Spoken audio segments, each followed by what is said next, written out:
एक good news ये है कि अब अपने चैनल पर ग्रेजुएशन और पोस्ट ग्रेजुएशन यानी कि बीए और एमए का कंप्लीट कोर्स अवेलेबल है। अगर आप ये वीडियोस चाहते हैं तो नीचे दिए गए नंबर पर कांटेक्ट कर सकते हैं। Hello friends, welcome again. मैं हूं अर्पित और आज हम जिस पोएटिक डिवाइस को डिस्कस करेंगे वो है सेलेबल। तो आइए चलिए शुरू करते हैं। सेलेबल स्पीच की वो सिंगल यूनिट है जिसका एक साउंड होता है। इसमें एक वॉवेल साउंड हो सकता है जिसके पहले या फिर बाद में एक या एक से अधिक कॉन्सोनेंट्स हो सकते हैं। फॉर एग्जाम्पल, इफ एक मोनोसेलेबिक वर्ड है। मोनोसेलेबिक वर्ड में सिर्फ एक ही सेलेबल होता है। पॉलीसेलेबिक वर्ड एक ऐसा वर्ड है जिसमें एक से अधिक सेलेबल होते हैं, जैसे कि अंडर। तो अंडर में दो सेलेबल है, अन और डर, लेकिन इसकी जगह आप देखें इफ, तो इफ का आप टुकड़े नहीं कर सकते हैं। पॉलीसेलेबिक वर्ड में एक सेलेबल स्ट्रेस्ड होता है, यानी इसमें किसी एक सेलेबल साउंड पर ज़्यादा जोर दिया जाता है।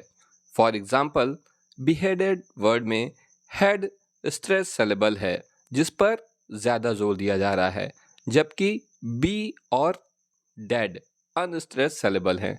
लेकिन इसे फाइंड आउट करने के लिए आपको सही प्रोनाउंसिएशन करना बहुत ज़रूरी है।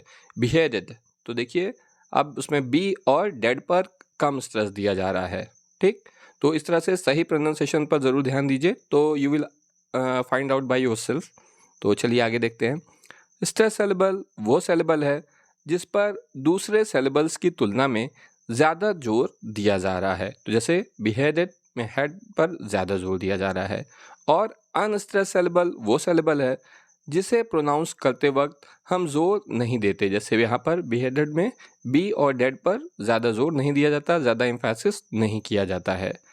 ऑलमोस्ट सभी पॉलीसेलेबिक वर्ड्स में एक स्ट्रेस सेलेबल होता है, जिसे फाइंड आउट करने के लिए आपको बस ये ध्यान देना है कि किसी वर्ड को बोलने में किस सेलेबल पर एम्फेसाइज किया जा रहा है।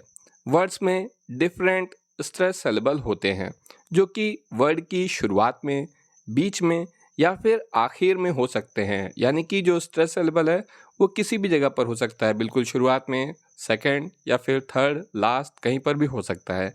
यहाँ पर हम कुछ ऐसे एग्जांपल्स देख लेते हैं जिसमें स्ट्रेस सेलेबल अलग अलग जगहों पर हैं।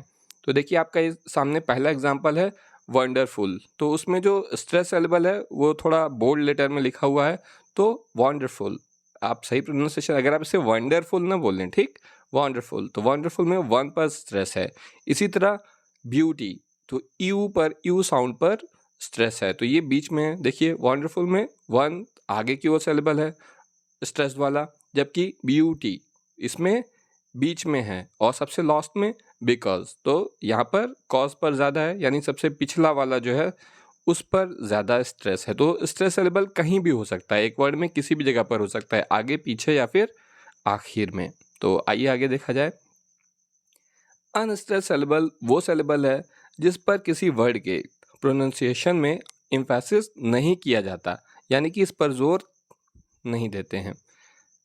पॉलीसेलेबिक वर्ड्स में स्ट्रेस सेलेबल के अलावा बाकी सभी सेलेबल्स अनस्ट्रेस्ड होते हैं।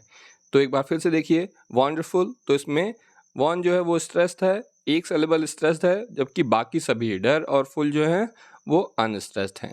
लेकिन मोनोसेलेबिक वर्ड्स को स्ट्रेस नहीं किया जा सकता, जैसे कि आपको मैंने शुरू में एक एग्जाम्पल बताया था कि मोनोसेलेबिक का एग्जाम्पल है इफ़।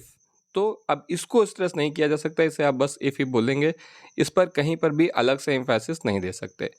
हम सेलेबल को स्ट्रेस तभी कर सकते हैं जब वो एक से अधिक हों, यानी अगर एक ही सेलेबल है तो फिर वो स्ट्रेस नहीं होगा, जैसे कि इफ़। आमतौर पर एक वर्ड में एक स्ट्रेस सेलेबल और एक या एक से अधिक अनस्ट्रेस्ड सेलेबल होते हैं। तो दोस्तों, ये था सेलेबल और उम्मीद है कि आपको अच्छी तरह से समझ आ गया होगा। आज के लिए बस इतना ही। Thank you.